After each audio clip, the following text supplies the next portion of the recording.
يا الله يا الله. رب زدنا علما وارزقنا فهما. اللهم لا سهل إلا ما جعلته سهلا وأنت تجعل الصعب إذا شئت سهلا. نوينا التعلم والتعليم والتذكر والتذكير والنفع والانتفاع والإفادة والاستفادة والحث على التمسك بكتاب الله سنة نبيه والدلالة إلى الخير والدعاء إلى الهدى ابتغاء مرضات الله وقربه وثوابه. آمين اللهم آمين. Alhamdulillah, bersyukur kehadirat Allah Subhanahu wa taala yang mempertemukan kita di rumah Allah, yang bagi saya masjid ini adalah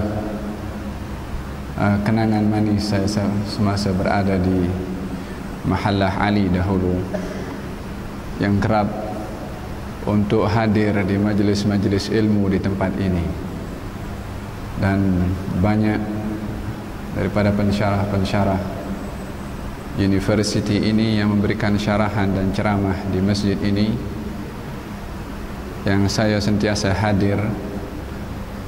Bahkan kenangan manis juga beberapa Ramadan, bahkan hari raya juga di masjid yang bermula saya masuk ke tempat ini. Saya dapati ketenangan dan juga ketentraman daripada segala aspeknya. Alhamdulillah yang telah mengumpulkan saya dengan hadirin hadirat sekalian di rumah Allah yang bagi saya mempunyai makna tersendiri tempat ini. Moga-moga Allah Subhanahu wa taala menaik tarafkan makna spiritual daripada rumah Allah yang menjadi menara ilmu university yang sebenar di zaman Rasulullah dan beberapa kurun pertama, kedua dan ketiga, di mana masjid adalah merupakan tempat untuk mencari ilmu selain daripada memang utamanya untuk salat, berzikir, membaca Al-Quran.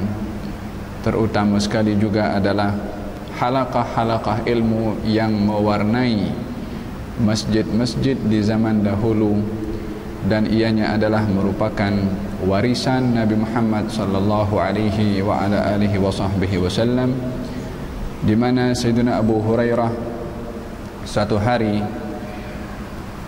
setelah wafatnya Rasulullah pergi ke pasar, lalu berkata kepada mereka yang berniaga di pasar, mengatakan, "Hai sekalian orang yang berada di pasar, kamu sibuk dengan urusan dunia kamu, sementara warisan Rasulullah sedang diagihkan di masjid," yang ketika itu adalah masjid Nabi.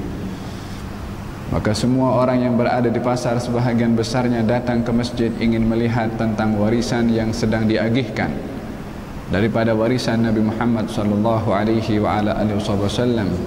Mereka ingin tahu jenis warisan apa yang diagihkan. Maka ketika memasuki masjid baginda Rasulullah, didapati di dalam masjid itu pelbagai halaqah ilmu. Ada yang berzikir, ada yang mencari ilmu. Maka mereka terperanjat ketika melihat keadaan masjid itu, pelbagai macam halaqah, dan tak ada apa-apa agihan harta yang diagihkan di dalam masjid. Mereka kembali kepada Abu Hurairah dan memberitahukan tentang kehairanan mereka, bahwasanya mereka tidak menjumpai harta yang diagihkan daripada hak milik Rasulullah sallallahu alaihi wasallam. Kemudian Abu Hurairah bertanya, "Apa yang kamu tengok?" Mereka menjawab, "Kami mendapati halaqah-halaqah ilmu." Kata Abu Hurairah, "Itulah warisan Rasulullah, kerana para anbiya tidak mewariskan dinar ataupun dirham, akan tetapi mewariskan ilmu." Di zaman Rasulullah pun halaqah-halaqah juga ada di dalam masjid Nabi, dan disaksikan pun oleh Nabi serta diiktiraf oleh Nabi dan juga dibenarkan oleh Nabi. Di dalam hadis yang sahih dinyatakan kalau suatu hari Rasulullah masuk ke dalam masjid dan mendapati 2 halaqah. Kalau begitu, sistem halaqah itu sudah ada di zaman Nabi Muhammad sallallahu alaihi wasallam. Kemudian Nabi datang satu halaqah dan mendengarkan apa yang sedang berlangsung di situ. Lalu Nabi pergi ke halaqah yang lain. Lalu Nabi di halaqah yang kedua, Nabi duduk. Di halaqah yang pertama, Nabi dengar, Nabi tengok. Lalu Nabi pergi ke halaqah yang lain. Dengarnya Nabi, tengoknya Nabi kepada halaqah yang pertama itu adalah sebagai pembenaran bahwasanya halaqah seperti ini adalah diperbolehkan di masjid. Oleh sebab itu Nabi tak larang. Oleh sebab itu Nabi tidak halang. Dan halaqah yang pertama itu sedang berzikir kepada Allah Subhanahu wa taala. Rumah Allah adalah salah satu fungsinya adalah untuk berzikir kepada Allah Subhanahu wa taala. Majlis yang pertama tadi, halaqah yang pertama berzikir dan berdoa. Lalu kemudian pergi ke halaqah yang kedua, didapati halaqah yang kedua sedang mengajarkan ilmu. Lalu baginda Rasulullah duduk di halaqah ilmu itu. Beliau bersabda, kilal majlisain, 2 majlis itu adalah baik. Yang itu majlis zikir dan doa, tapi yang ini lebih baik, yaitu majlis ilmu. Lalu Nabi bersabda, innama bu'ithtu mu'allima, sesungguhnya saya diutus sebagai muallim, sebagai cikgu yang menggalakkan ilmu. Maka Nabi pun duduk di situ seakan-akan memberikan sokongan lebih kepada majlis ilmu yang manfaatnya lebih menyeluruh berbandingkan kepada majlis zikir dan majlis doa. Kata baginda Rasulullah, majlis doa itu adalah untuk orang yang berdoa kepada Allah. Bila mana Allah berkehendak, Allah akan kabulkan. Bila mana Allah tidak berkehendak, maka tidak akan dikabulkan. Tetapi majlis ilmu manfaatnya adalah menyeluruh kepada orang ramai. Sementara majlis doa tadi, majlis zikir itu manfaatnya adalah kepada diri sendiri. Manfaat yang lebih menyeluruh, lebih utama berbandingkan kepada manfaat yang sifatnya adalah individual. Maka dalam hal ini kita melihat keutamaan atau fungsi masjid di zaman itu. Adanya halaqah-halaqah ilmu, dan kita pun juga yang kita lakukan sekarang ini adalah ihya, menghidupkan sunnah para anbiya, sunnah as-sahabah di dalam mengimarahkan rumah-rumah Allah dengan majlis-majlis ilmu, untuk mengambil keberkatan yang lebih daripada halaqah di rumah Allah yang mempunyai keistimewaan yang teramat istimewa. Akan satu kegiatan yang diadakan di rumah Allah dalam bentuk halaqah, dalam bentuk majlis, dalam bentuk perhimpunan, yang bila mana berhimpun dengan sesuatu yang disebutkan oleh Nabi akan mendapatkan kelebihan yang tidak ada pada majlis-majlis dan perhimpunan-perhimpunan yang lain yang tidak ada di dalamnya satu amalan yang disebutkan oleh Nabi. Apakah keistimewaan daripada majlis halaqah ilmu di masjid Nabi, di masjid yang disebutkan oleh Nabi SAW? Ada 4 faedah besar yang diberikan oleh Allah Subhanahu wa taala. Tetapi amalannya adalah mengikut apa yang disebutkan oleh Nabi. Faedah itu adalah as-sakinah. Yang pertama. Yang kedua adalah rahmat. Yang ketiga adalah menjadi acuan kepada malaikat untuk mencari dan mendatangi tempat itu. Yang kelima adalah dibanggakan orang yang berada dalam keadaan itu, perbuatan itu oleh Allah Subhanahu wa taala. 4 ini hadiah yang diberikan oleh Allah. Kepada siapa? Dalam hadis Nabi sallallahu alaihi wasallam, "Ma jalasa qaumun majlisan yatluna fi baitin min buyutillah yatluna kitaballah wa yatadarasunahu bainahum illa nazalat alaihimus sakinah wa ghasyiyatuhumur rahmah wa haffathumul malaika wa dzakarahumullahu fi man indah. Tidak duduk satu kaum di rumah Allah. Kita duduk di rumah Allah. Apa yang dibuat? Yatluna kitab Allah, membaca kitabullah Al-Quran, wa yatadarasunahu bainahum, dan bertadarus antara mereka. Bertadarus mempunyai arti bacaan yang bergilir. Bertadarus juga mempunyai arti penghayatan kepada bacaan Al-Quran. Ini arti tadarus. Yatluna kitab Allah, membaca Al-Quran, wa yatadarasunahu bainahum, dan bertadarus Al-Quran, baik itu membaca bergilir ataupun mengkaji, illa, melainkan orang yang berbuat demikian itu nazalat alaihimus sakinah, akan diturunkan, subhanallah, nazalat alaihimus sakinah, sakinah turun. Nabi tidak mengatakan Allah menurunkan sakinah. Sakinahnya turun. Sakinahnya turun. Sakinah turun ini mempunyai arti pelbagai macam arti, dan boleh diartikan as-sakinah dalam bentuk wujud fizikal yang diturunkan oleh Allah Subhanahu wa ta'ala. Tetapi tidak semua orang boleh menampak. Tetapi ada orang yang boleh nampak. Tidak semua orang boleh nampak, tapi ada yang boleh nampak. Di antara mereka yang pernah nampak as-sakinah adalah sahabat Nabi bernama Usaid ibn Hudayr. Ketika membaca Al-Quran, surat Al-Kahfi, maka kudanya yang diikat di sebelah rumahnya itu bergerak, sehingga seakan-akan kuda itu macam gelisah. Kalau Usaid ibn Hudayr berhenti membaca, kuda itu pun berhenti juga. Usaid baca balik, kuda bergerak balik, seakan-akan nak tercabut itu ikatan tiang yang diikat tali kuda itu di tiang tersebut. Ketika perkara itu berulang berkali-kali, Usaid ibn Hudayr keluar daripada rumahnya, maka dia melihat ke atas, seakan-akan adanya satu himpitan atau sesuatu yang turun daripada langit, dan itu dinampak oleh Usaid ibn Hudayr, dan ketika dinampak oleh Usaid, maka itu pun hilang dengan seketika. Perkara itu dikisahkan oleh Usaid ibn Hudayr kepada Rasulullah sallallahu alaihi wa ala alihi wasallam. Lalu kata baginda Rasulullah, itu adalah as-sakinah. Nazalat alaihimus sakinah. Sakinah turun. Sakinah artinya adalah ketenangan.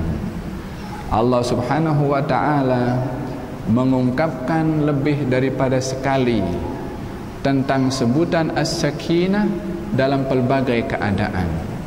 Di antaranya, as-sakinah diturunkan kepada mereka yang baru berkahwin.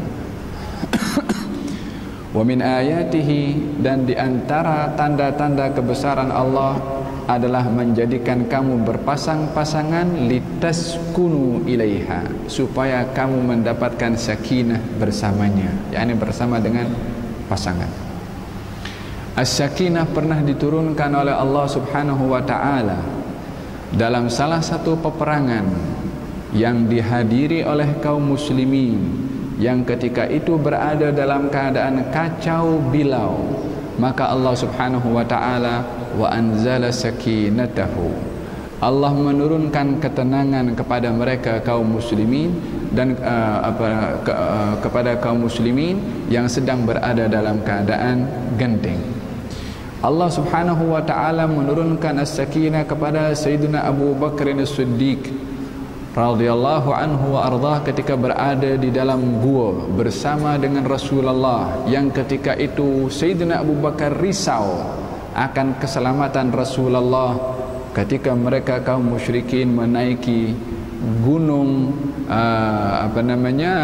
ketika Nabi bersembunyi, maka kata Sayyidina Abu Bakar mengatakan, kalau salah seorang daripada mereka menundukkan ke bawah, la ra'ana, akan nampak kepada kami, karena mereka sudah hampir sangat dengan mulut gua itu. Maka Allah Subhanahu wa taala berfirman, Allah menurunkan sakinahnya kepada Sayyidina Abu Bakar As-Siddiq supaya mantap dan tidak risau.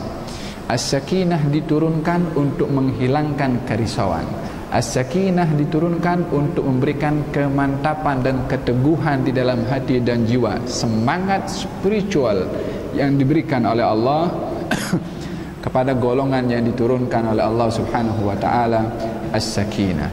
Dalam peperangan antara Talut dengan Jalut, peperangan Talut dengan Jalut, Allah Subhanahu wa taala mendatangkan bukti akan kepimpinan Talut untuk melawan Jalut adalah adanya apa? Tabut. Apa itu tabut? Sunduk, kotak yang di situ ada peninggalan Nabi Musa dan juga Nabi Harun.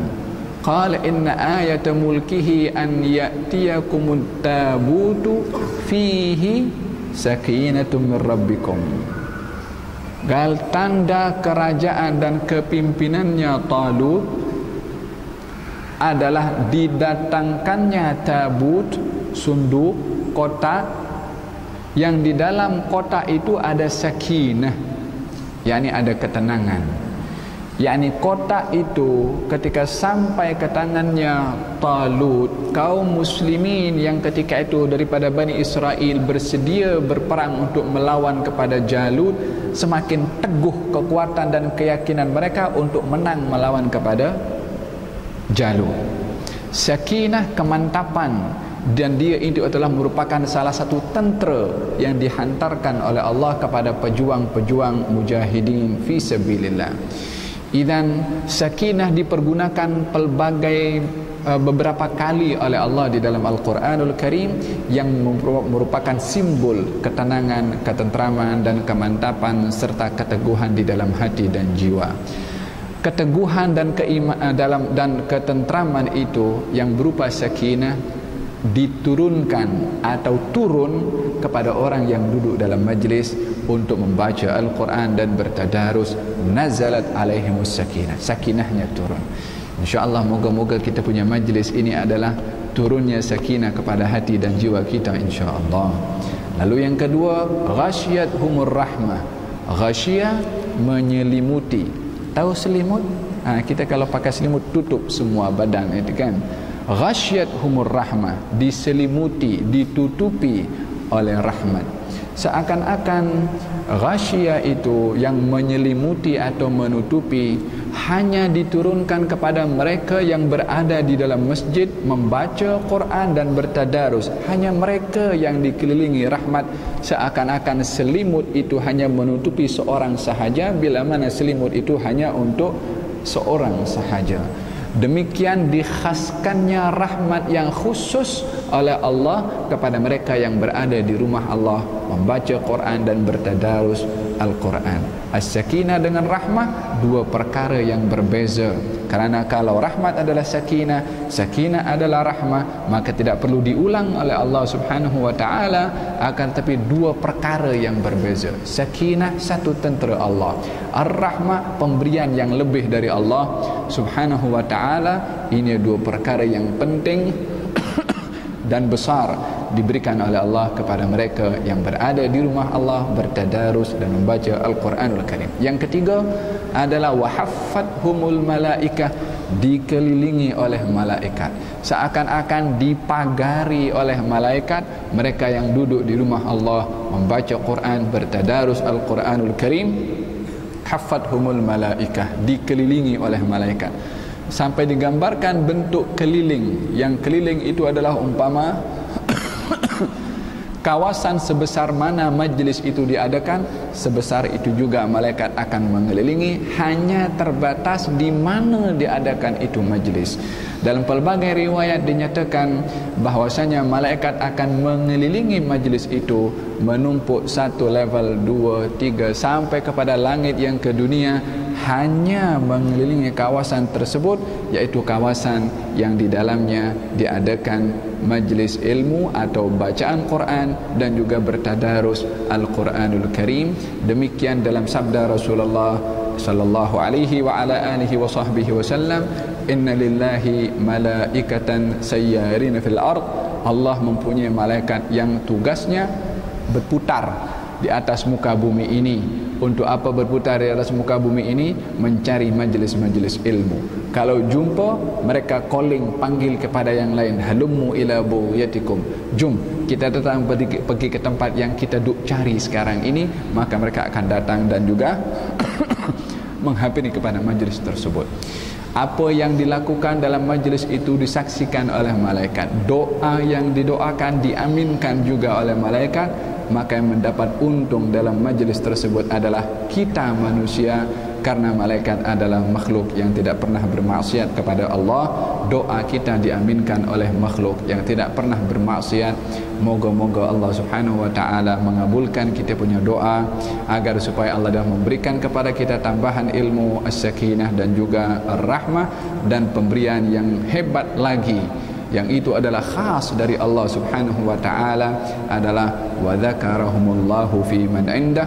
Allah menyebut nama mereka di hadapan makhluk-makhluk, malaikat-malaikat Allah.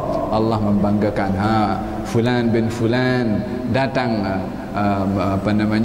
berzikir, menyebut, belajar, dibanggakan oleh Allah Subhanahu wa taala mereka yang hadir dalam halaqah-halaqah seperti itu. Sehingga malaikat yang hadir ini, di antara mereka ada yang report kepada Allah Subhanahu wa taala, sebagaimana dalam hadis dinyatakan, malaikat berkata kepada Allah, ya Allah, di antara mereka yang hadir tu ada si fulan, dia banyak dosa, dia datang bukan karena majlis ilmu, tengok orang ramai kod apa semua, dia nak pergi datang juga, nak hadir juga. Pasal apa tengok orang ramai?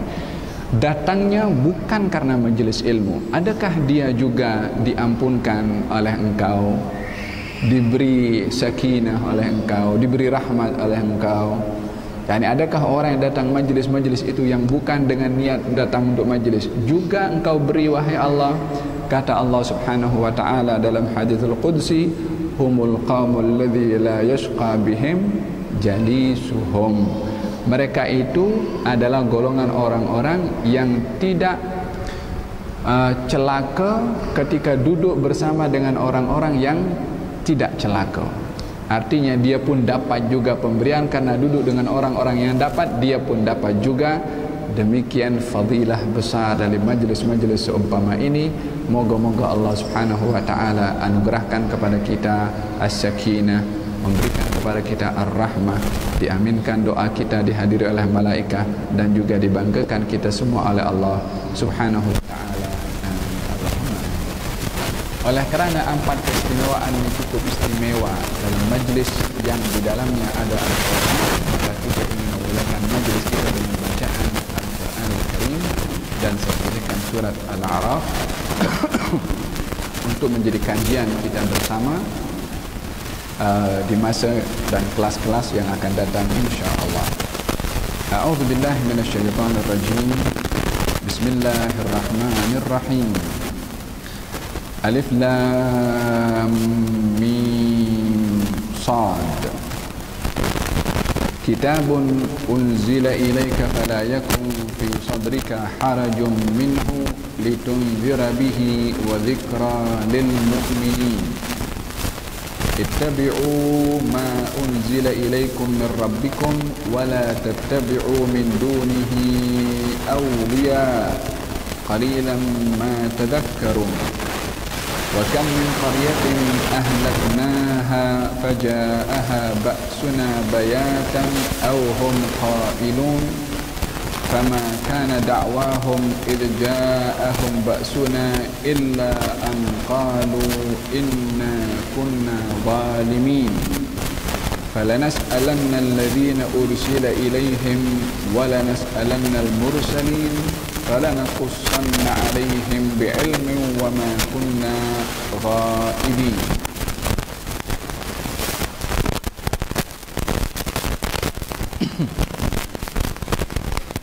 Alif Lam, ayat yang pertama adalah Alif Lam Mim Ra.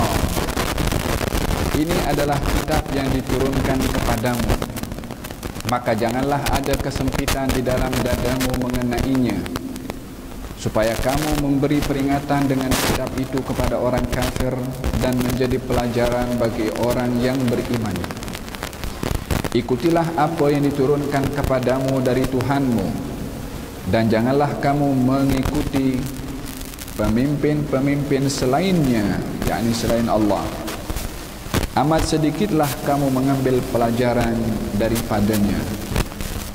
Betapa banyaknya negeri yang kami telah binasakan, maka datanglah siksaan kami menimpa penduduknya pada waktu malam hari atau ketika mereka beristirahat pada waktu tengah hari. Maka tidak adalah keluhan mereka di waktu datang kepada mereka siksaan kami, kecuali mereka mengatakan sesungguhnya kami adalah orang yang zalim. Maka sesungguhnya kami pasti akan bertanya umat-umat yang telah diutus rasul-rasul kepada mereka, dan sesungguhnya kami pasti akan bertanya juga rasul-rasul kami. Maka sesungguhnya akan kami khabarkan kepada mereka apa-apa yang telah mereka perbuat, sedang kami mengetahui keadaan mereka, dan kami sekali-kali tidak jauh dari mereka. 7 ayat yang pertama daripada surat Al-A'raf. Surat Al-A'raf adalah salah satu daripada surat Al-Quran yang diturunkan di kota Mekah. Maka ianya adalah merupakan surat Makkiyah. Jumlah ayatnya terdapat pelbagai pandangan ahli tafsir. Ada yang mengatakan 205, ada yang mengatakan 206, ada yang mengatakan 207. Kenapa ahli tafsir berbeza menentukan jumlah bilangan ayat sementara numbernya sudah kita boleh nampak di sini? Kita mesti tahu bahwasanya number yang diletakkan di dalam Al-Quran itu adalah ditulis setelah wafatnya Nabi Muhammad sallallahu alaihi wasallam. Seperti mana baris juga setelah wafatnya Rasulullah sallallahu alaihi wasallam. Seperti mana juga hiasan pada tepi Al-Quran adalah setelah wafatnya Rasulullah sallallahu alaihi wasallam. Seperti mana juga peletakan mushaf atau bahasa Quran, tulisan Quran mengikut rasam Uthmani setelah wafatnya Rasulullah sallallahu alaihi wasallam.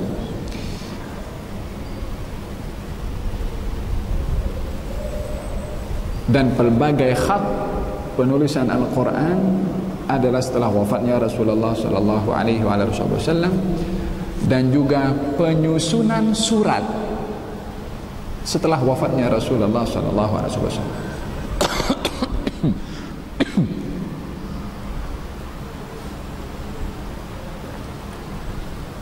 Perkara yang saya sebutkan semua tadi itu adalah terjadi setelah wafatnya Rasulullah. Baik itu baris di zaman Hajjaj ibn Yusuf, khalifah daripada Bani Umayyah yang meletakkan baris.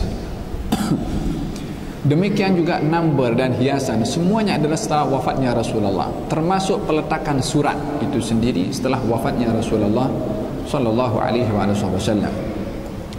Dan bagi mereka yang pernah pergi ke museum di Turki ataupun di Mesir, ada salah satu mushaf yang mushaf itu adalah dipercayai mushaf yang ditulis dan dikumpulkan dan dihimpunkan oleh Sayyidina Uthman ibn Affan, yang saya sendiri pernah tengok di museum di Mesir. Mushaf yang masih daripada kulit, dia punya besar lebih kurang selebar meja ini, lebih kurang dia punya lebar pun lebih kurang sama, dalam kaca, dan sudah dibuka.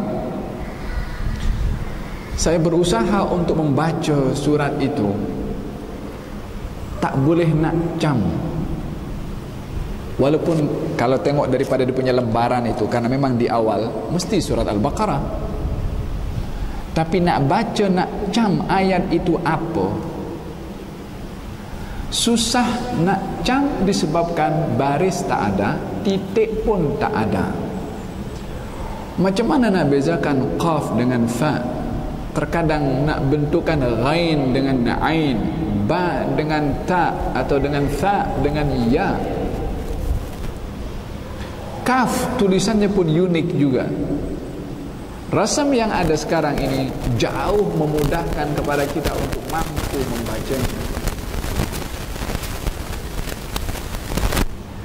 Saya coba tengok nak baca apa. Hanya saya pernah teringat dalam sejarah dikatakan kalau Sayyidina Uthman ibn Affan ketika dibunuh, beliau sedang membaca Al-Quran dan ditetak daripada belakang,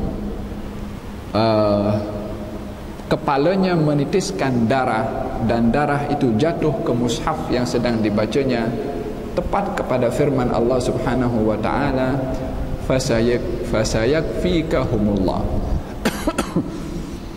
Dan Allah akan mencukupkan engkau daripada bahaya mereka. yakni seakan-akan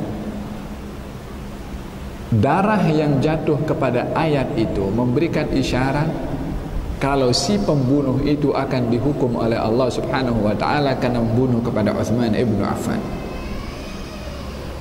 Allah akan mencukupkan engkau, yang akan menjaga engkau daripada bahaya orang-orang. Walaupun dimasukkan di sini adalah dalam ayat itu adalah Rasulullah sallallahu alaihi wasallam, seakan-akan ayat itu memberikan isyarat kalau orang yang membunuh kepada Uthman bin Affan akan dihukum juga oleh Allah Subhanahu wa taala. Dan daripada situ saya ini baru ayat yang juz yang keberapa itu? Mana kita punya tuan imam?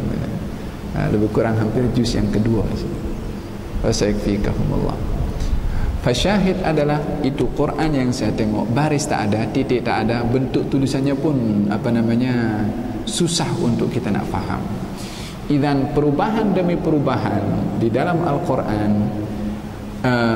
terjadi, bukan perubahan, penyusunan dan penambahan baris serta titik di dalam Al-Quran itu adalah muncul setelah wafatnya Nabi Muhammad sallallahu alaihi wasallam.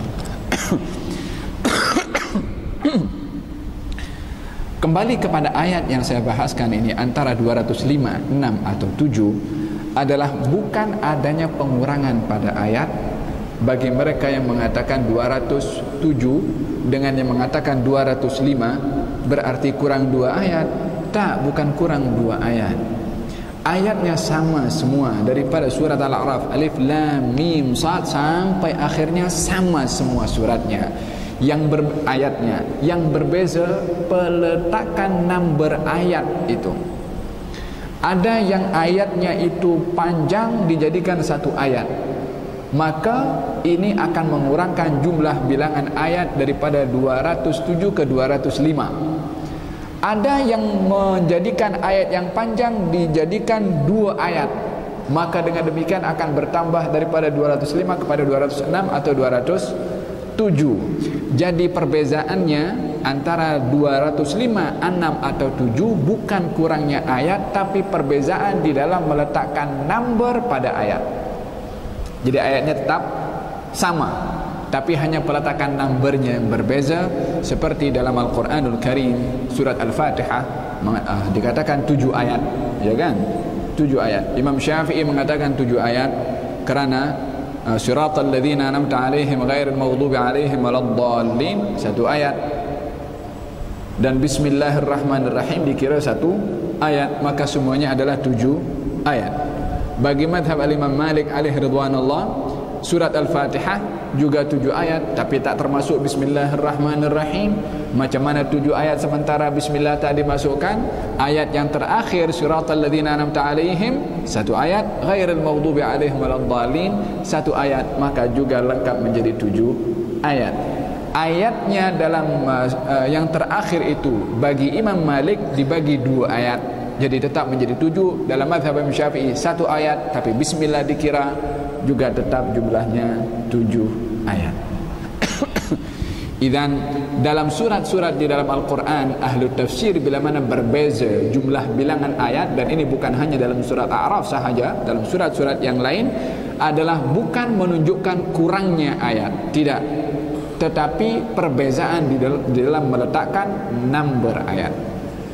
Idzan saya katakan surat Al-A'raf 205 atau 206 atau 207.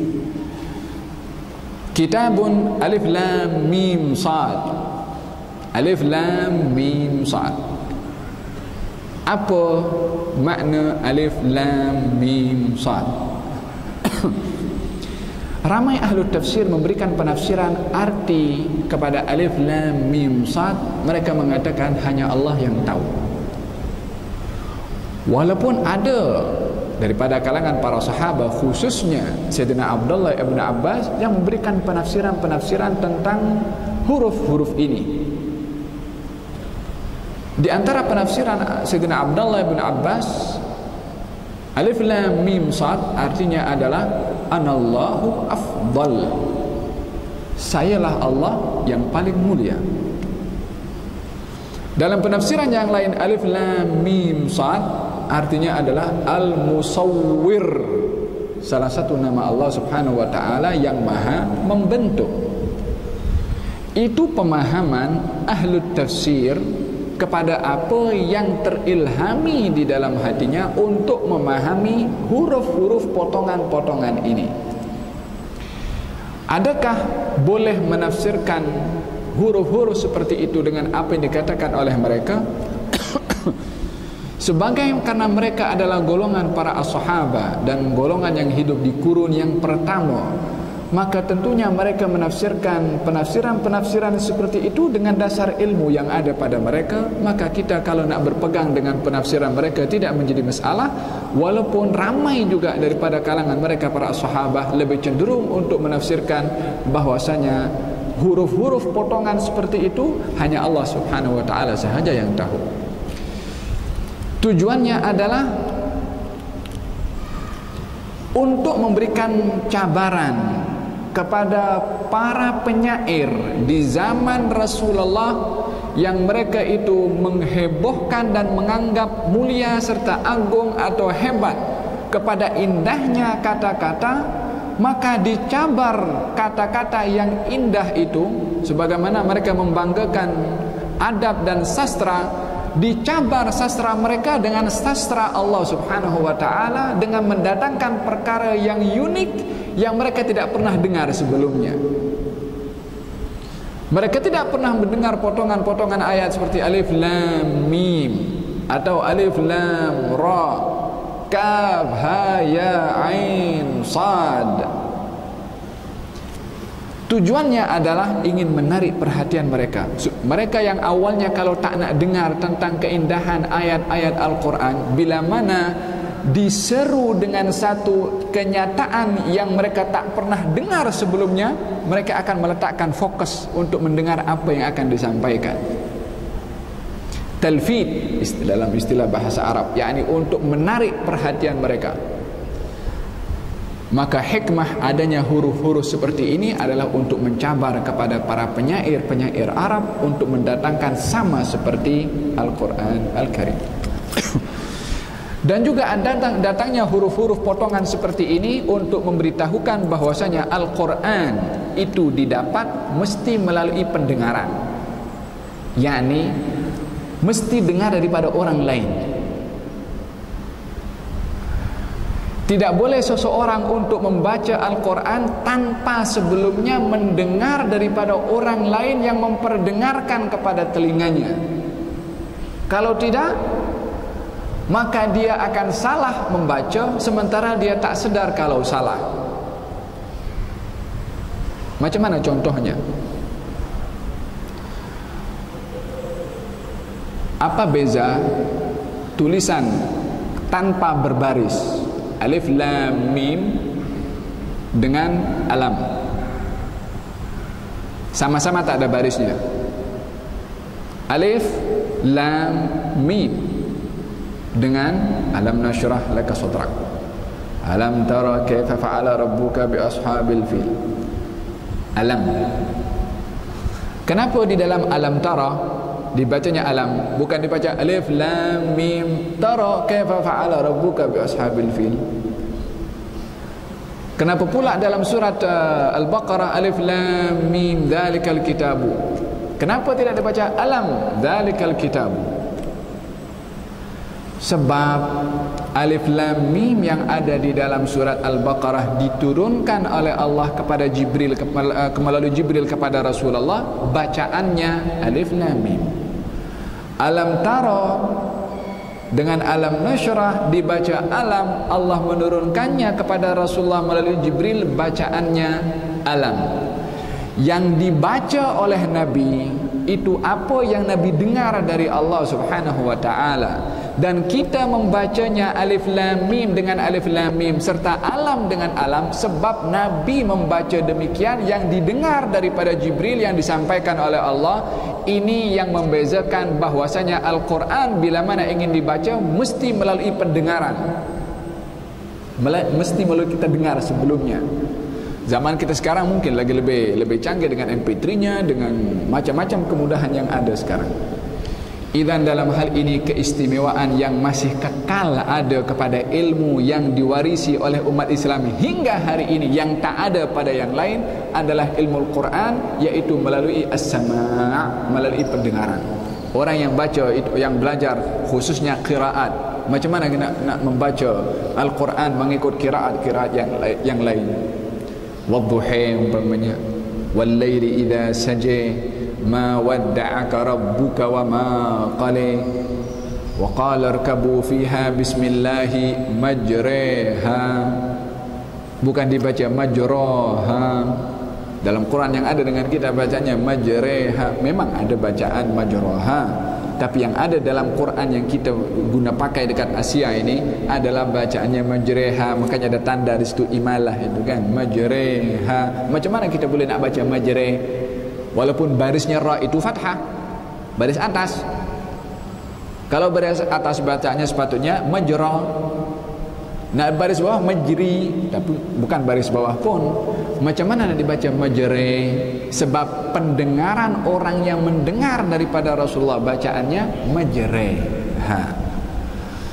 Idzan ini ilmu Quran salah satu daripada ilmu yang tidak boleh didapat kecuali melalui pendengaran. Ilmu yang lain kita boleh baca, tapi Quran untuk membacanya kita mesti mendengar. Selain daripada ilmu Quran kita boleh membaca tanpa mendengar pun, tapi Quran mesti mendengar karena bacaannya adalah melalui as-sama'. Alif lam mim sad.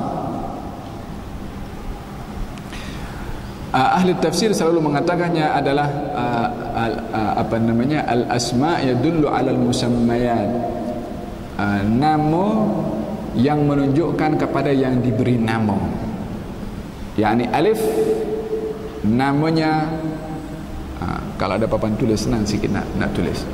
Alif itu kalau kita nak tulis dalam bahasa Arab, hamzah lam alif, itu alif. Kalau lam alif mim, lam. Kalau mim ya mim. Kalau sad alif dal. Ya kan? Kalau kita nak sebutan kita alif, hamzah, lam, alif. Afwan, hamzah, lam, fa. Tapi kita di sini membacanya 3 huruf tadi, tapi tertulisnya adalah 1 huruf.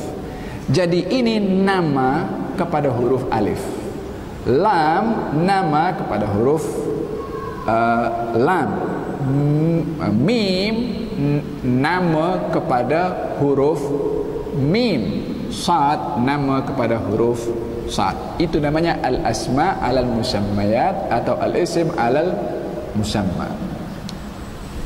Faham? Contohnya, contoh ringkas saja. Kalau saya kata ra'aitu Zaidan atau iltaqaitu bi Zaidin, saya berjumpa dengan orang yang namanya Zaid. Zaidnya tak ada kat rumah, tidur ke apa dia Zaid buat. Di sini saya memberitahukan tentang nama Zaid, tetapi saya bukan memberitahukan ini Zaid. Tak, saya sebut namanya Zaid. Mana Zaidnya? Di sana tak ada. Sama juga alif itu nama kepada huruf yang namanya sebutannya adalah alif. Apa artinya? Kita lebih cenderung mengatakan hanya Allah Subhanahu wa taala yang mengetahui. Kitabun unzila ilaika fala yakun fi sadrika harajun minhum. Ini adalah kitab, yang dimaksudkan adalah Al-Quran. Kenapa Al-Quran diberi nama kitab? Al-Quran juga diberi nama Quran. Quran juga diberi nama zikir. Secara khususnya banyak disebutkan Quran, disebutkan Al-Kitab, dan juga disebutkan dengan nama Al-Quran. Apa makna kitab? Apa makna Quran? Dua makna atau dua sebutan ini kepada Al-Quran mempunyai hubung kait yang erat dengan pentingnya kehidupan di atas muka bumi ini dengan ilmu. Alkitab diberi nama Alkitab, Quran pun juga diberi nama Quran, menyentuh tentang dua wasilah utama seseorang untuk mendapatkan ilmu, melalui Alkitab daripada asal kitabah, katabah. Apa kita katabah? Menulis. Kitab, apa itu kitab? Orang kalau dia tulis satu baris, boleh tak diberi nama kitab? Tak boleh. Bila kitab diberi nama kitab? Bila mana ada tumpukan banyak tulisan dan berjilid macam itu, baru akan diberi namakan kitab. Kalau selembar bukan kitab. Kitab diberi nama kitab adalah rangkuman daripada banyaknya tulisan, gabungan daripada banyaknya tulisan. Itu kitab, yakni tercantum di dalamnya pelbagai macam tulisan. Al-Quran diberi nama Al-Kitab, menyentuh tentang dua perkara penting. Yang pertama, wasilah untuk mendapatkan ilmu melalui kataba, iaitu menulis, yang mana menulis ini adalah bahagian penting seseorang untuk menjaga ilmu. Uktub, baginda Rasulullah pun mengajarkan kepada Sayyidina Amr ibn al-As untuk menulis apa yang keluar daripada lisan Nabi SAW. Disuruh catat oleh baginda Rasulullah. Peperangan Badar yang ramai daripada kaum musyrikin yang ditawan oleh Rasulullah SAW, jaminan kebebasan mereka adalah mengajarkan 10 orang daripada kaum muslimin membaca dan menulis. Dah boleh pandai baca tulis, bebaskan. Tebusannya mengajarkan 10 orang. Ini menunjukkan concernnya Rasulullah kepada ilmu melalui wasilah untuk mendapatkan ilmu. Apakah wasilahnya? Menulis. Oleh sebab itu Imam Syafi'i mengatakan, al-ilmu saydun wal kitabatu qayduhu, qayyid suyudaka bil hibalil wathiqah, فَمِنَ الْحَمَاقَةِ أَنْ تَصِيدَ غَزَالَةً فَتَتْرُكَهَا بَيْنَ النَّاسِ طَالِقَةً. Imam Syafi'i berkata, al-ilmu saydun, ilmu itu mangsa, Wal kitabatu qaiduhu, mencatat ilmu itu adalah umpama pengikat kepada mangsa yang kita dapat. Ilmu itu umpama mangsa, kalau dah dapat, kita dapat mangsa, macam mana mangsa supaya tak lari? Kita ikat. Ilmu umpama mangsa, macam mana supaya tak hilang daripada ingatan kita? Kita ikat dengan apa? Catat. Qayyid suyudaka bil hibal al wathiqa, ikatlah mangsa kamu dengan tali yang erat. yakni kalau dicatat itu catat dengan jelas, jangan dengan pensel yang tak jelas umpamanya, atau dengan pen yang dia punya ink dah hampir habis apatah lagi tak catat sama sekali. Qayyid suyudaka bil hibal al wathiqah fa min al hamaqati an tasida ghazalatan fatatrukaha baina nasi taliqah. Sungguh rugi kepada seseorang yang dia susah payah mencari mangsa dah dapat lalu dilepaskan macam itu saja. Idan dalam hal ini Quran diberi nama kitab menyentuh tentang simbol wasilah untuk mendapatkan ilmu melalui catatan, maka kitab diberi nama kitab asalnya daripada kataba, mencatat, daripada kataba yaktubu kitabatan wa maktaban fahuwa katibun wa dhaka maktubun uktub la taktub maktabun maktabun miktabun dalam ilmu saraf. Daripada kataba menjadi kitaba, daripada kitaba menjadi kitab. Apa itu kitab? Saya katakan tadi gabungan dari berbagai macam catatan, yakni kumpulan dari berbagai macam ilmu.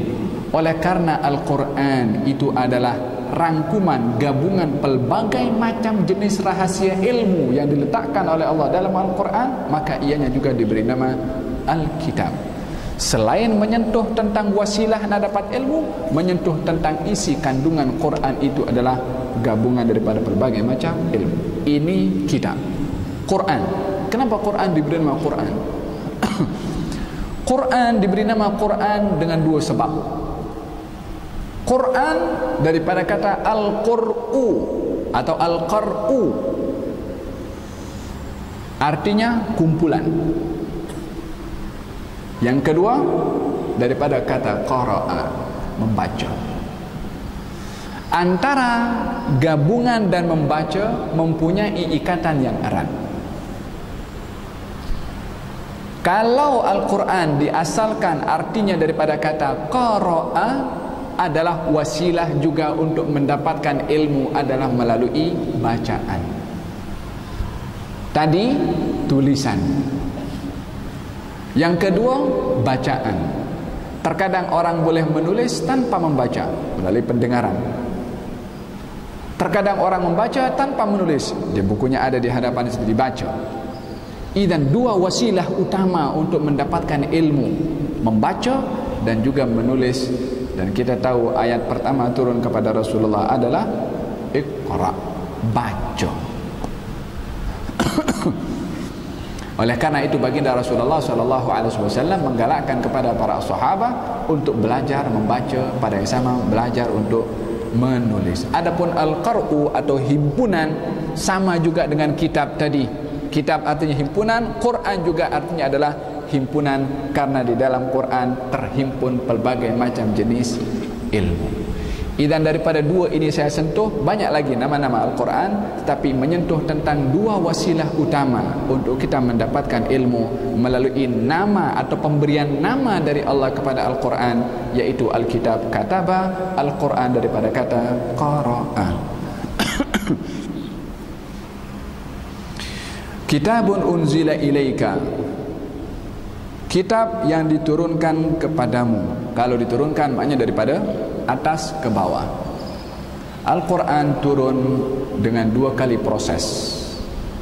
Proses yang pertama adalah turun daripada Al-Lauhil Mahfuz ke langit yang ke dunia yang dinamakan Baitul Izzah, sebagaimana dikatakan oleh Sayyidina Abdullah ibnu Abbas yang berpandangan bahwasanya Al-Quran diturunkan sekaligus daripada awal sampai akhir, daripada Lauhil Mahfuz ke Baitul Izzah, ke langit yang dekat dengan dunia ada satu tempat namanya Baitul Izzah. Daripada situ turun kepada baginda Rasulullah sallallahu alaihi wa ala alihi wasallam, dan tepatnya turun ke dalam hati Nabi Muhammad sallallahu alaihi wasallam selama 23 tahun masa Nabi sallallahu alaihi wasallam menjadi nabi dan juga menjadi rasul. 2 kali turun daripada Lauhul Mahfuz ke langit yang dekat dengan dunia, kemudian daripada Baitul Izzah dengan di langit yang dekat dengan dunia ke dalam hati Nabi Muhammad sallallahu alaihi wasallam. Maka dengan demikian dikatakan kitabun unzila, kitab yang diturunkan, ilaika, kepada engkau wahai Rasulullah, fala yakun fi sadrika harajun, maka janganlah ada kesempitan di dalam dadamu mengenainya. Apa maksud jangan ada perasaan sempit di dalam hati Nabi ketika diturunkan Al-Quranul Karim? Adakah Nabi merasa sempit ketika diturunkan Al-Quran? Tidak. Maksudnya adalah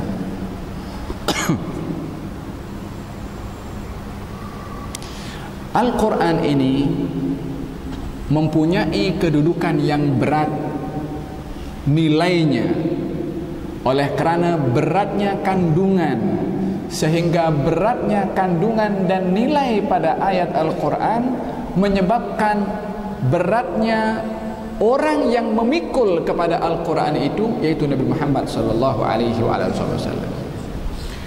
Inna sanulqi 'alaika qawlan thaqila, kami Allah akan turunkan kepada engkau, akan letakkan kepada engkau perkataan yang berat. Sayyidah Aisyah berkata, di musim sejuk kalau ayat turun kepada Rasulullah, Nabi berkeringat di musim sejuk. Ketika berada di atas ontanya, kalau wahyu turun, onta akan duduk, tak mampu nak membawa Rasulullah. Beratnya itu wahyu sampai dapat dirasa oleh haiwan yang membawa orang ketika diturunkan. Beratnya itu wahyu, haiwan itu pun yang dikenal kuat tak mampu nak membawa, maka dia pun duduk. Badan ini yang berinteraksi dengan cuaca, di musim sejuk akan kesejukan dan di musim panas akan berkeringat, akan berlawanan keadaannya ketika Rasulullah mendapatkan wahyu. Di musim sejuk akan nampak ketulan keringat, yakni berlawanan dengan mengalahkan cuaca yang sejuk sehingga Nabi berkeringat. Inna sanulqi 'alaika qawlan thaqila. Dan Nabi SAW menggambarkan wahyu yang paling berat datang kepada aku ketika dalam bentuk salsalatul jaras, umpama bunyinya lonceng. Nanti bila mana tiba bab tentang bagaimana turun wahyu, atau akan saya jelaskan kaifiyah, beberapa cara wahyu turun kepada Nabi Muhammad sallallahu alaihi wasallam. Falhasil adalah wahyu ini berat, sehingga beratnya wahyu menyebabkan baginda Rasulullah sallallahu alaihi wasallam adalah merasa berat memikul wahyu tersebut. Maka Allah Subhanahu wa taala berfirman, fala yakun fi sadrika harajun, kamu jangan merasa sempit dengan turunnya wahyu kepada engkau. Makna yang kedua, Nabi waktu itu dalam keadaan sempit, disebabkan oleh kerana sempit, maksudnya adzik, kata adzik dalam bahasa Melayu ya, bukan susah hati, lebih kurang maknanya hampir memaknai kepada susah hati. Seseorang yang dimaki, seorang yang diperli, seorang yang dituhma, seseorang yang dihina, maka perasaannya timbul susah hati, itu namanya adzik. Dia ada dalam bahasa Arab ini, dia ada similar kata tapi tak sama. Ada dzik, ada al-masyaqqah, ada al-huzn, semua ada ham, ada gham. Makna yang mirip tetapi tak sama. Ini kekayaan bahasa Arab, kekayaan bahasa Arab. Maka kata dalam ayat ini, baginda Rasulullah sallallahu alaihi wasallam susah hati akan tuhmahan kaum musyrikin Quraisy yang menyakiti kepada Rasulullah dituduh sebagai pendusta, dituduh sebagai bomoh, dituduh sebagai orang yang gila, tidak waras, dituduh dengan pelbagai macam tuhmahan kepada Rasulullah. Itu yang menyebabkan Nabi sedih. Maka Allah Subhanahu wa taala, ini adalah kitab, kamu jangan sedih dengan mereka itu semua, karena ini adalah menjadi penawar kepada engkau.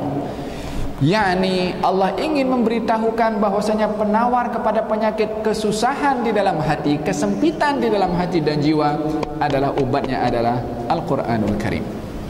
Kitabun unzila ilaika fala yakun fi sadrika harajun minhu litundhira bihi, untuk engkau beri peringatan kepada orang musyrik, orang kafir yang tidak beriman, beri peringatan kepada mereka akan hukuman dan ancaman Allah karena perbuatan mereka yang tidak mahu beriman.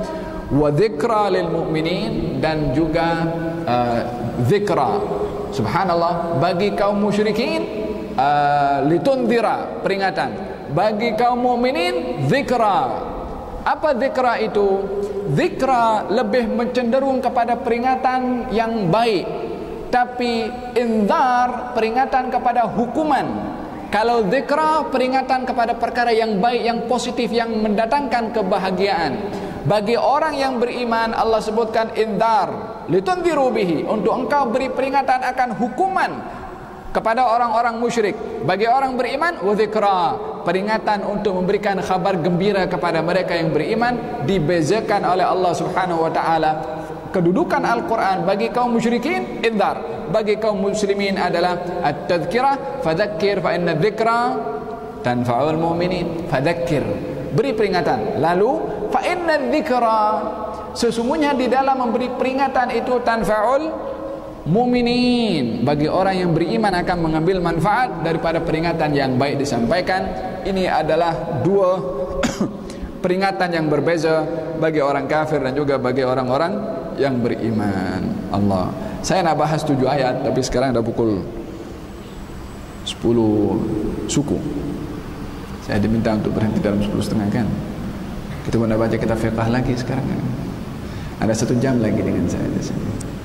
Boleh? Sikit saja kata boleh. Wallahu ta'ala alam bisawab. InsyaAllah panjang umur, sehat walafiat. Kita sambung balik ayat yang ke-3 daripada surat Al-A'raf, dan kita usahakan setiap kali kelas kita ambil 10 ayat. Tadi lebih banyak kepada muqaddimah. Setiap kelas kita akan ambil 10 ayat sampai habis. Bila mana boleh kesempatan ambil lebih daripada 10 ayat untuk cepat khatam, insya-Allah diizinkan dan diberkati oleh Allah Subhanahu wa taala. Wallahu taala alam. Kita ambil kitab fiqh sekejap dalam 10-15 minit. Fadhal.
Bismillahirrahmanirrahim. Syekh Salim bin Semir mengatakan tentang, menyebutkan tentang tashdidat, sabdu-sabdu yang ada di dalam surat Al-Fatihah.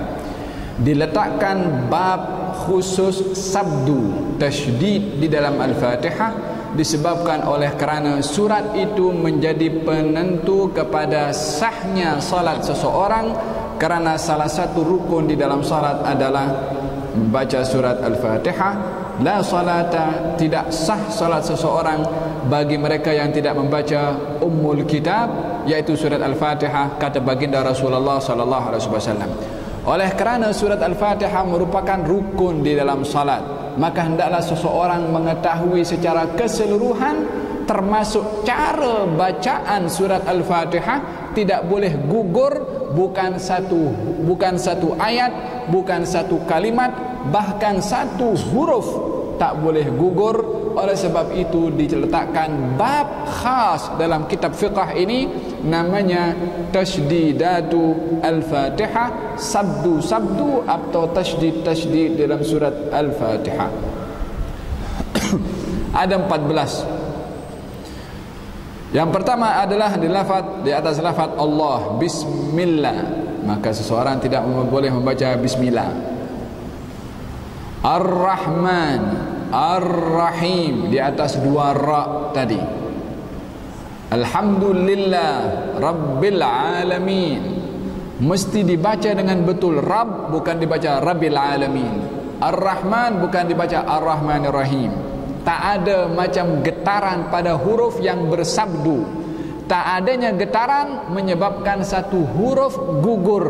Satu huruf gugur tak lengkap surat Al-Fatihah, tak surat lengkap Al-Fatihah, tak sah salat seseorang. Tentunya ini dalam madhab Al-Imam Syafi'i. Kemudian Ar-Rahmanir Rahim, Maliki Yaumiddin, Iyyaka. Ini yang kadang-kadang orang kurang memberikan perhatian dalam sebutan Iyyaka. Ya-nya ada tasydid, Iyyaka na'budu wa iyyaka. Tak boleh dibaca Iyyaka na'budu wa iyyaka nasta'in. Iyyaka double ya.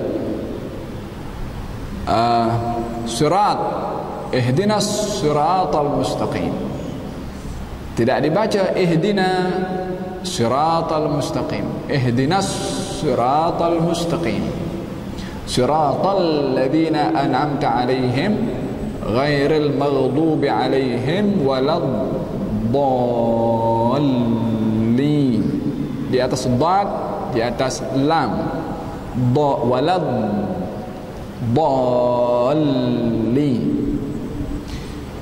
Kalau dibaca waladdallin salah, waladdallin pun salah. Kalau waladdallin alif madnya gugur, sementara selepas dad ada huruf man, waladdallin. Kalau dadnya dibaca panjang tetapi lamnya tidak bertasydid pun gugur juga satu huruf lam, waladdallin salah juga pasal lamnya bertasydid, waladdallin. Tekan lamnya itu untuk menyebutkan dua lam, baru di punya Fatihah betul lengkap dengan 14 sabdu. 14 sabdu. Gerak tepat-tepat. Nah,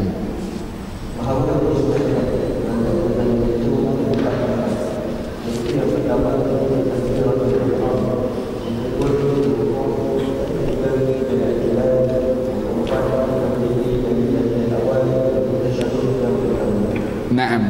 Di antara sunnah-sunnah salat ada namanya sunnatul hay'ah.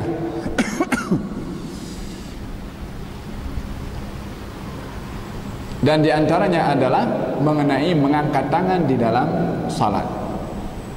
Dalam hadis dinyatakan kalau baginda Rasulullah sallallahu alaihi wasallam mengangkat tangan di dalam semua salat.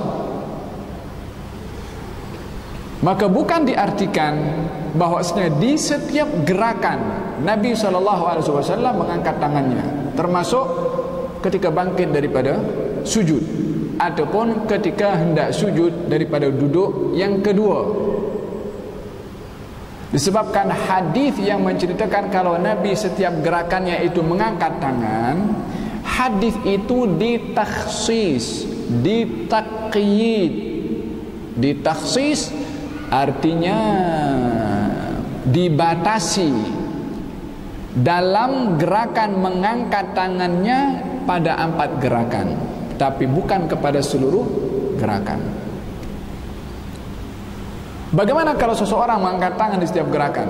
Ketika angkat tangan, ketika rukuk angkat tangan, tidak angkat tangan, nak sujud angkat tangan, bangkit daripada sujud angkat tangan, nak sujud balik angkat tangan. Apa hukumnya? Di tempat-tempat yang tidak digalakkan mengangkat tangan, tapi dia mengangkat tangan, adalah khilafus sunnah.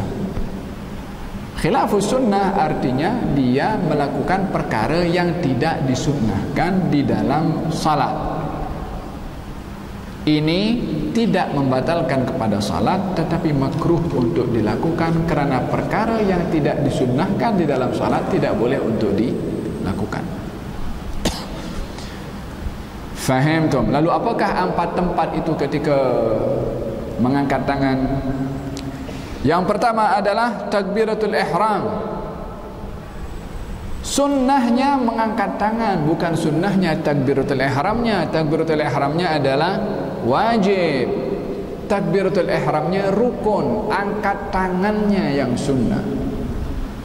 Kalau seseorang masuk di dalam salat tanpa mengangkat tangan, tapi takbiratul ihramnya dilakukan, sah salatnya, tapi dia tidak mendapat fadilah sunnah angkat tangan.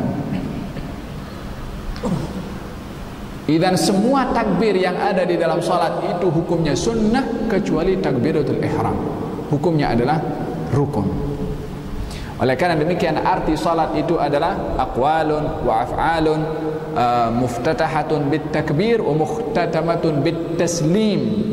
Salat itu adalah perkataan dan perbuatan yang dibuka dengan takbir, diakhiri dengan salam. Dibuka dengan perkataan, diakhiri juga dengan perkataan. Dibukanya dengan takbiratul ihram, diakhiri dengan assalam. Maka mengangkat tangan ketika takbiratul ihram adalah hukumnya sunnah, walaupun hukum takbirnya adalah wajib. Bila kita mengangkat tangan ketika takbiratul ihram, ada beberapa pandangan bila kita mengangkat tangan.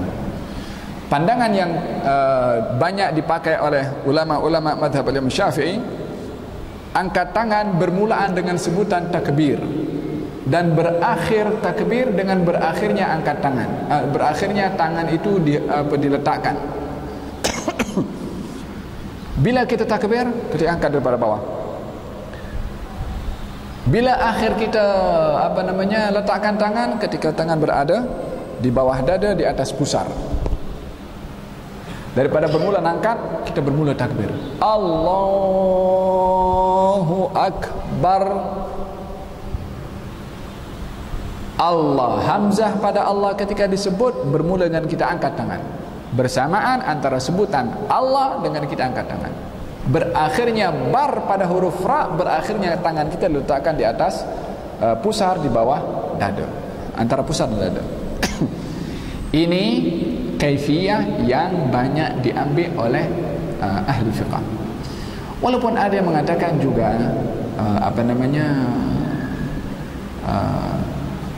bersamaan sebutan angkat tangan dengan sebutan Allah tiada mempunyai pengakhiran, yakni tak ada batasan pengakhirannya. Artinya ketika angkat bersama-sama dengan lafaz takbir, takbirnya kalau berhenti tak mesti tangan berhenti. Allahu Akbar, ketika turun ini kita tak ada takbir. Atau Allahu Akbar, tangan masih bergerak, pun juga tidak mengapa. Sebab pandangan yang kedua mengatakan bersamaan takbir dengan mengangkat, tapi tidak ada batasan di mana penghujungnya. Pandangan yang pertama tadi bersamaan takbir dan juga pengakhiran, peletakan tangan dengan pengakhiran sebutan at-takbir. Macam mana kita mengangkat tangan? Mengangkat tangan dalam hadis Sayyidina Abdullah bin Umar mengatakan kalau baginda Rasulullah mengangkat tangan hadwa mankibai. Hadwa mankibai sejajar dengan al-mankib, ini mankib ini. Apa namanya? Bahu. Bahu. Sejajar dengan bahunya. Macam mana sejajar dengan bahu? Dan ini adalah antara laki-laki dengan perempuan persamaannya ada, yaitu mengangkat tangan sama rata dengan bahu, walaupun sebahagian mengatakan perempuan berhampiran dengan dengan dadanya, tapi laki-laki di atas bahu. Telapak tangan menghadap kiblah. So bukan takbir macam ni. Ada orang takbir Allah, takkan telinga macam ni. Tak, telapak tangan menghadap kiblah. Kemudian jari-jari tangan itu dia agak renggang, tidak rapat macam ni, tapi renggang. Dan jari-jari tangan tidak tegang macam ni, tapi dia slow sikit. Bukan slow, tunduk sikit. Ya kan? Telapak menghadap kiblah, jari-jari terbuka, ujung jari-jari agak tunduk sikit ke bawah. Kemudian diletakkan hadwa mankibai, yakni sejajar dengan al-mankib. Al-mankib ini bahu. Artinya bukan di sini, bukan di sini, tapi di bawah sini. Yani macam mana kita nak dapat tahu? Dan kita punya ibu jari lebih kepada selaras dengan cuping telinga. Tapi kalau takbir tak payah tengok macam ni, dia lah sejarah atau tak payah tengok, agak-agak lah. Allahu Akbar. Macam tu. Faham tu? Ahli tafsir atau ahli fiqh mengatakan ada 15 sunnah di dalam mengangkat tangan ketika takbiratul ihram. 15 sunnah dalam takbiratul ihram saja. Ada dalam bait syair itu dikatakan menghadap kiblah, tangannya mesti tunduk sikit dan dia agak renggang. Kemudian sejajar dengan cuping telinga, dan bersamaan ketika mengangkat berakhirnya lafaz takbir dan seterusnya. Itu ketika takbiratul ihram. Jadi kalau takbir jangan begini, ataupun jangan, kecuali kalau perempuan di dada ya. Perempuan ada dua, boleh di dada ataupun sama dengan laki-laki yang tadi, sebagaimana saya gambarkan sebentar tadi. Yang kedua, inda ruku', ketika ruku', yakni ketika hendak ruku', bersamaan antara angkat tangan dengan gerakan menuju ke bawah ruku', antara sebutan takbir dengan angkat tangannya dan berhentinya tangan itu pada lutut, diletakkan di lutut ketika ruku'. Jadi nak ruku' itu jangan tangannya di atas Allahu Akbar. Tak, ketika angkat tangan Allahu Akbar, yani angkat tangan itu bersamaan dengan takbirnya. Barnya itu pun berhenti juga setelah badan kita lurus dan tangan kita berada pada lutut. Posisi tangan ketika berada di lutut adalah lurus ke bawah, seakan-akan juga menghadap kepada al-qiblah. Jangan miring macam ni, jangan pegang macam ni, miring macam ni.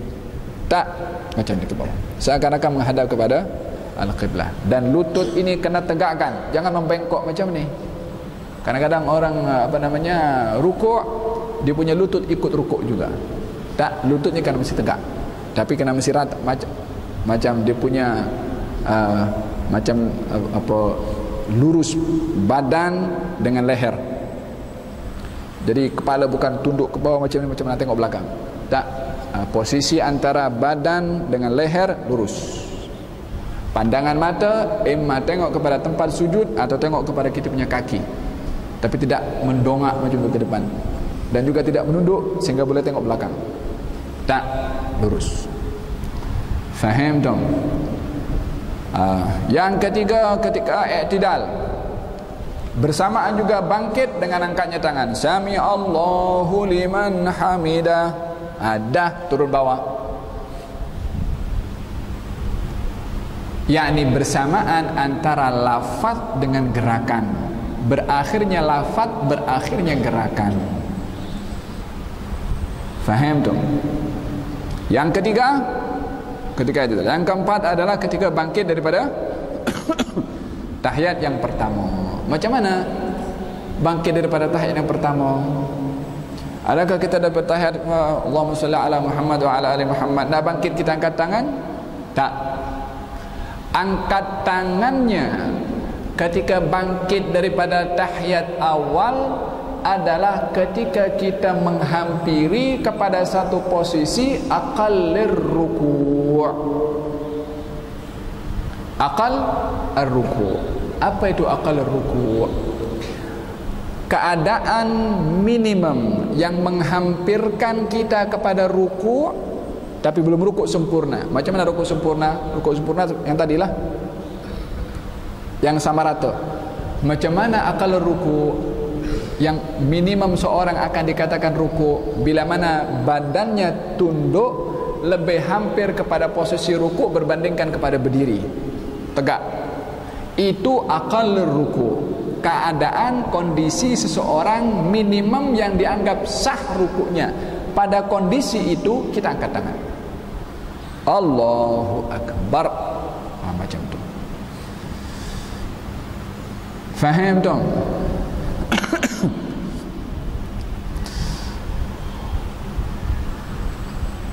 Saya nampak banyak yang tidak faham yang last ini.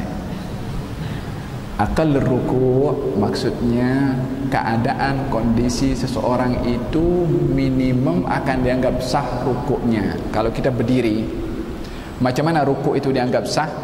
Kalau kita bergerak menunduk ke bawah, gerakan kita, posisi kita lebih hampir kepada rukuk berbandingkan kepada berdiri.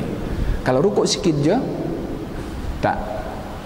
Tapi sudah seakan-akan posisi itu berdiri daripada rukuk dan lebih hampir dan mendekati kepada berdiri, kita angkat tangan bersamaan dengan berdiri tegak. Allahu Akbar. Macam itu.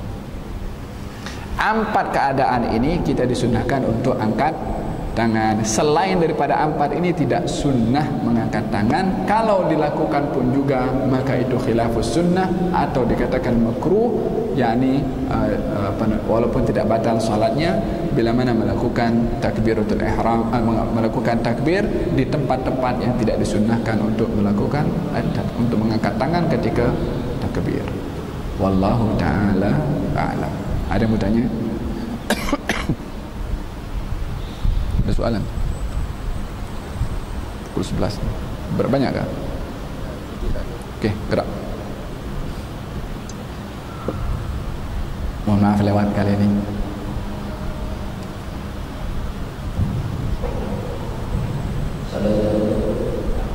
Apa yang dimaksudkan mushaf adakah penjelaman Quran atau kitab Al-Quran? Apa yang dimasukkan mushaf? Terusannya apa?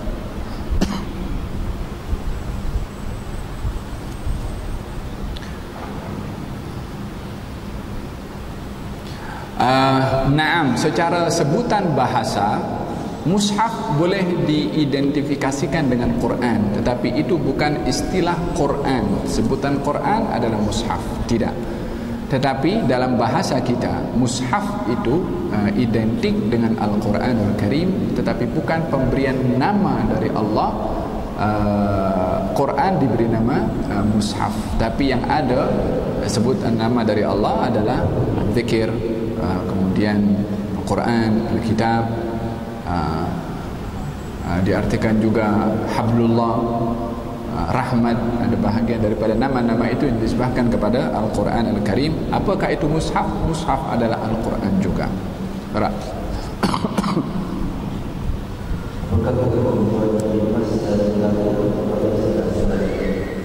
Jual beli? Aha.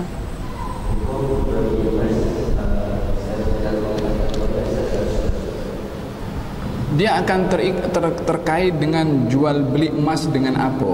Kalau emas dengan emas, maka dia tidak boleh secara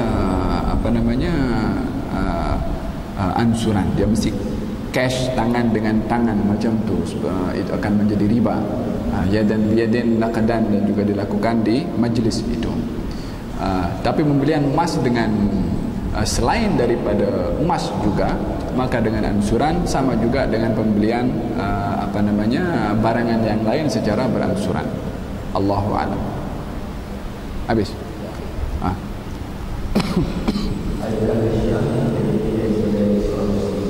Adakah mana-mana aliran, apa saja namanya, bila mana menyalahi kepada usulul aqidah. Usulul aqidah, dasar akidah yang tak boleh seorang Islam pun berbeza, tentang ketuhanan, tentang kenabian, dan tentang Al-Quran secara khususnya. Orang yang mendakwa ada Tuhan selain Allah, apa saja nama agamanya, maka dia bukan Islam. Orang yang mendakwa adanya Nabi selain Rasulullah, apa saja namanya, bukan Islam. Orang yang mendakwa ada Quran selain Al-Quran, ada kitab selain daripada Al-Quran, maka dia sudah keluar daripada Al-Islam, sebab menyalahi usulul akidah, dasar akidah yang kita tidak boleh berselisih faham. Tapi bila mana perbezaannya dalam furu'ul akidah, dalam hal-hal yang tidak menyentuh usulul akidah, maka kita tidak dapat untuk mengkafirkan kepada mereka walaupun ada problem dalam keyakinan mereka. Naam, problem di dalam akidah belum tentu menyebabkan orang itu terkeluar daripada akidah Islam selagi tidak dapat dipastikan problem akidahnya itu kepada usul atau kepada furu'. Golongan yang mencaci kepada as-sahabah umpamanya, yang mencaci kepada ummahatul mukminin, tidak dinafikan itu satu dosa besar. Tetapi untuk mengatakan kepada mereka keluar daripada agama sebab mencaci kepada para as-sahabah, dalam masyarakat as-sahabah sendiri pun tidak ada satu ijma' yang mengatakan mencaci sahabat keluar daripada agama Islam. Tidak. Tapi perbuatan dosa besar, na'am. Perbuatan orang fasik, na'am. Akan tetapi untuk dikeluarkan daripada agama Islam, sebab ini lain yang membezakan kita dengan orang bukan Islam. Ini masalah yang begitu, yang terakhir, dan ini adalah masalah yang kena kita berhati-hati. Al-Imam Al-Baqillani mengatakan, kalau saya menjumpai orang yang banyak melakukan menyerupai kepada orang-orang musyrik atau orang kafir, tetapi ada sedikit daripada nilai-nilai keimanan, maka saya akan cenderung mengatakan dia masih beriman daripada nak menghukumkan dia orang yang kafir. Kafir kena mesti berhati-hati. Kena kita mesti tahu, jangan kita dengan sebab sikit saja berbeza dalam hal-hal yang pemahaman berbeza, kemudian akan mengeluarkan mereka daripada al-kufur. Maka hendaklah berhati-hati. Barang siapa mengkafirkan orang lain maka kekafiran itu akan kembali kepada, kalau tidak betul, akan kembali kepada orang yang menuduhnya sebagai kafir, waliyadzubillah. Maka ini adalah amat berbahaya. Kata baginda Rasulullah sallallahu alaihi wasallam, barang siapa yang salat seperti salat kami, yakni selagi masih salat 5 waktu, percaya kepada Al-Quran, maka diharamkan untuk dibunuh. Ini untuk menilai segolongan orang itu Islam atau bukan Islam, keluar daripada agama atau tidak, mesti dirujuk kepada usul al-aqidah, dan ianya mestinya adalah merupakan ijma' daripada ulama, tapi bukan fatwa individu. Kalaupun ada orang yang mengkafirkan satu golongan dengan dalil-dalilnya, ini orang tidak mewakili semua umat Islam untuk ikut cakap orang ini. Tak. Hukum masalah mentakfir golongan-golongan tertentu mesti disepakati oleh ijma' ulama kaum muslimin secara keseluruhan, baru kita akan menghukumkan golongan itu kafir atau tidak, tapi bukan fatwa individu. Lagi.